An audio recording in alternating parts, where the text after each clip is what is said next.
마태복음 4장 1절에서 11절의 말씀입니다. 그때 예수께서 성령에게 이끌려 마귀에게 시험을 받으러 광야로 가사 40일을 밤낮으로 금식하신 후에 줄이신지라. 시험하는 자가 예수께 나와서 이르되 네가 만일 하나님의 아들이여든 명하여 이 돌들로 떡덩이가 되게 하라. 예수께서 대답하여 이르시되 기록되었으되 사람이 떡으로만 살 것이 아니요 하나님의 입으로부터 나오는 모든 말씀으로 살 것이라 하였느니라 하시니, 이에 마귀가 예수를 거룩한 성으로 데려다가 성전 꼭대기에 세우고 이르되 네가 만일 하나님의 아들이여든 뛰어내리라. 기록되었으되 그가 너를 위하여 그의 사자들을 명하시리니 그들이 손으로 너를 받들어 발이 돌에 부딪히지 않게 하리로다 하였느니라. 예수께서 이르시되 또 기록되었으되 주 너의 하나님을 시험하지 말라 하였느니라 하시니, 마귀가 또 그를 데리고 지극히 높은 산으로 가서 천하만국과 그 영광을 보여 이르되 만일 내게 엎드려 경배하면 이 모든 것을 내게 주리라. 이에 예수께서 말씀하시되 사탄아 물러가라. 기록되었으되 주 너의 하나님께 경배하고 다만 그를 섬기라 하였느니라. 이에 마귀는 예수를 떠나고 천사들이 나와서 수종드니라. 아멘.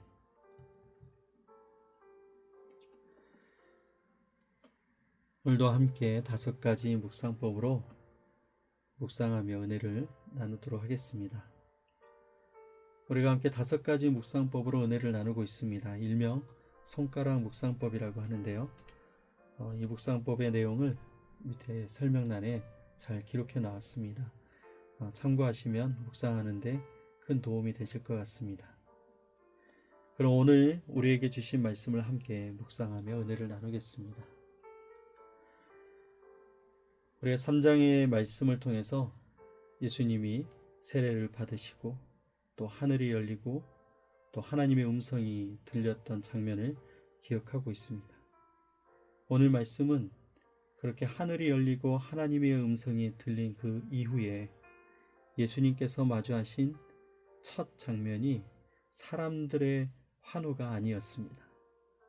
바로 메마른 광야, 삭막한 광야였습니다. 성령님께서 예수님을 이끄신 곳이 사역의 중심에 있는 무대가 아니라 시험의 자리로 이끌어 가셨습니다. 오늘 본문은 우리에게 이런 질문을 갖게 합니다. 하나님의 사랑을 받은 자가 왜 시험을 받아야 될까? 왜 시험을 받으러 성령의 이끌리신 가운데 나아가야 될까? 오늘 이러한 질문들이 우리 모두에게 있게 되는 것 같습니다. 오늘 본문에 나타난 하나님은 바로 우리에게 시험을 허락하시는 하나님입니다. 하나님의 사랑받는 자들에게 시험을 허락하시고 그 시험 안에서 하나님이 모든 걸 주관하시고 통제하시는 하나님으로 나타나시고 있습니다. 1절의 말씀입니다. 그때 예수께서 성령에게 이끌려 마귀에게 시험을 받으러 광야로 가사. 오늘 이 장면에서 성령에 이끌려 시험을 받으러 광야로 가시는 예수님을 보게 됩니다. 예수님께서 마귀에게 끌려가신 것이 아니고 성령님께 이끌려서 광야로 가셨습니다. 여러분, 광야는 우연히 나타난 장소가 아닙니다. 하나님이 허락하신 훈련의 공간입니다. 구약에서는 광야가 늘 시험의 자리였습니다. 누구를 의존하는지에 대한 시험과 누구를 신뢰하고 있는지에 대한 그 시험이 광야에서 이루어졌습니다.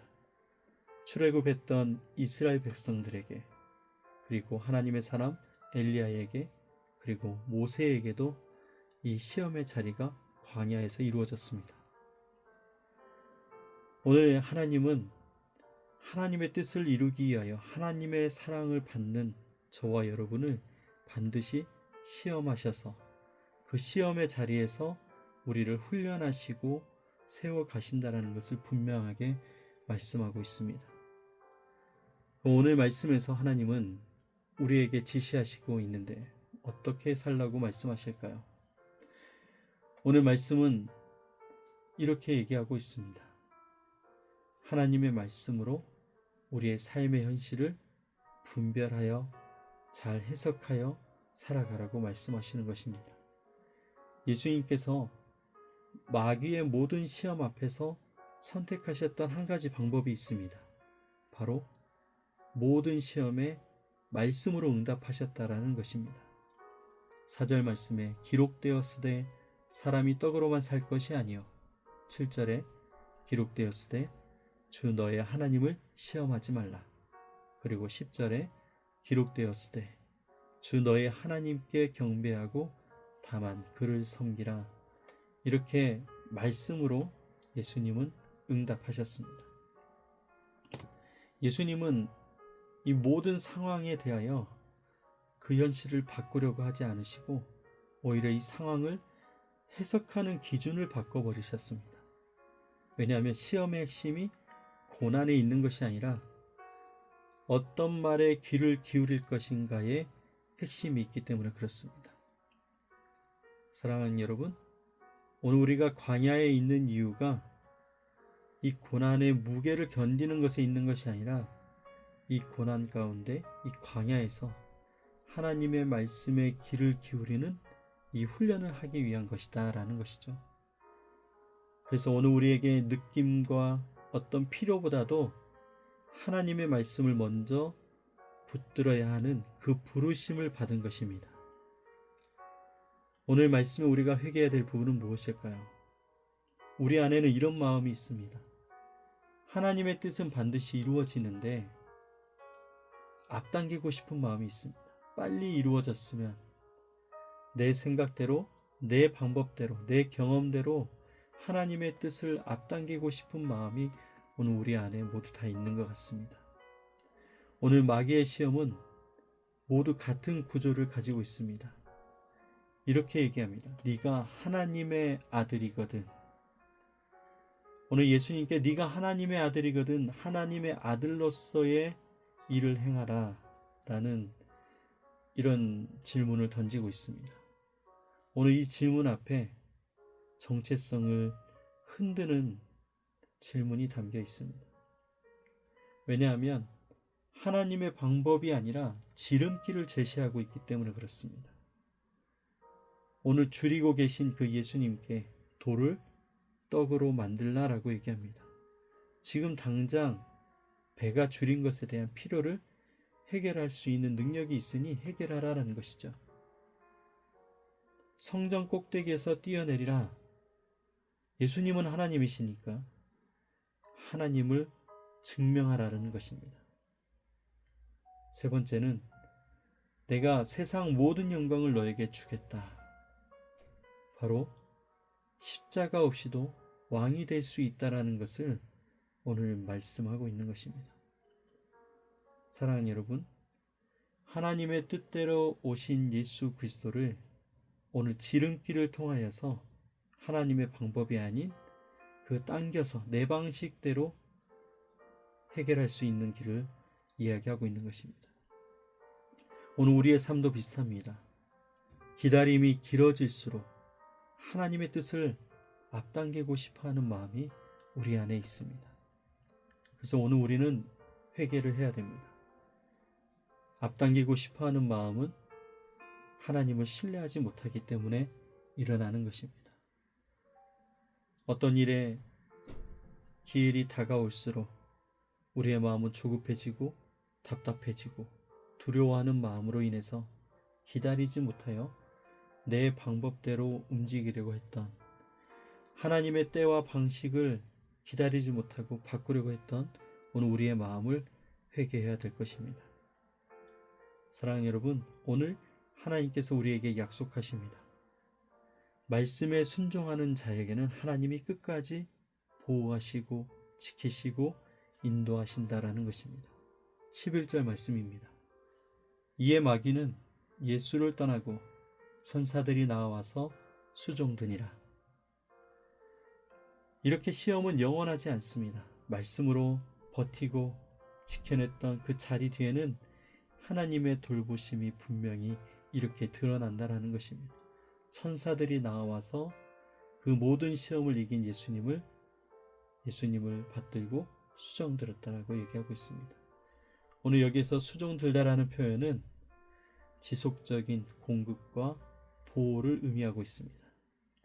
사랑하는 여러분, 광야에 있는 오늘 우리가, 시험받고 있는 오늘 우리가 하나님의 침묵하심을 경험하는 시간처럼 보이지만 하나님은 우리를 떠나지 않고 함께하고 계십니다. 지키시고 계십니다. 우리가 말씀을 붙드는 시간은 절대로 헛된 시간이 아닙니다. 하나님이 반드시 우리의 삶에 개입하시고 역사하신다라는 약속을 오늘 분명히 하고 있습니다. 이제 오늘 우리에게 주신 말씀을 삶에 적용해서 살아갔으면 좋겠습니다. 우리에게 주어진 시험은 늘 이렇게 말합니다. 네가 정말 하나님의 자녀라면 이렇게 해야지. 네가 정말 하나님의 자녀라면 그럴 수가 있어. 네가 정말 하나님의 자녀라면. 그때 필요한 것은 이러한 질문 앞에 섰을 때 상황을 바꿀 수 있는 능력이 아닙니다. 어차피 우리는 상황을 바꿀 만한 능력 또한 없습니다. 오히려 그 수많은 우리를 넘어뜨리려고 하는, 우리의 정체성을 흔들려고 하는 그때에 우리의 정체성을 붙드는 믿음이 필요합니다. 광야에서도 하나님의 자녀로 살아가기 위한 이 씨름과 훈련을 해야 될 것입니다. 그리고 오늘 말씀처럼 지름길보다 말씀을 선택할 수 있는 지혜가 저와 여러분의 있길 원합니다. 하나님 뜻대로 하나씩 한 걸음씩 걸어가야 하나님을 아는 지혜와 하나님의 역사를 경험하게 될 것입니다. 사랑하는 여러분, 우리는 광야에 있습니다. 그러나 광야는 버려진 장소가 아닙니다. 우리가 누구인지가 분명해지는 자리, 하나님의 자녀요, 하나님의 왕자요, 하나님의 성전이요, 교회요, 그리고 신부요. 오늘 우리의 정체성이 분명해지는 자리가 바로 광야입니다. 예수님께서 그곳에서 자신의 능력이 아니라 순종으로 이기셨던 것처럼 오늘 우리에게도 이 광야 같은 시간 안에서 하나님 앞에 순종으로 이겨내길 원합니다. 이 광야에서 하나님이 이렇게 말씀하십니다. 너는 내 사랑하는 아들이야. 너는 내 사랑하는 딸이야. 오늘 이 음성을 먼저 주시고 오늘 광야로 이끄셨던 것처럼 오늘 우리도 주님의 그 사랑을 듣고 오늘도 말씀으로 한 걸음 내딛는 귀한 하루가 되시기를 축복합니다. 감사합니다.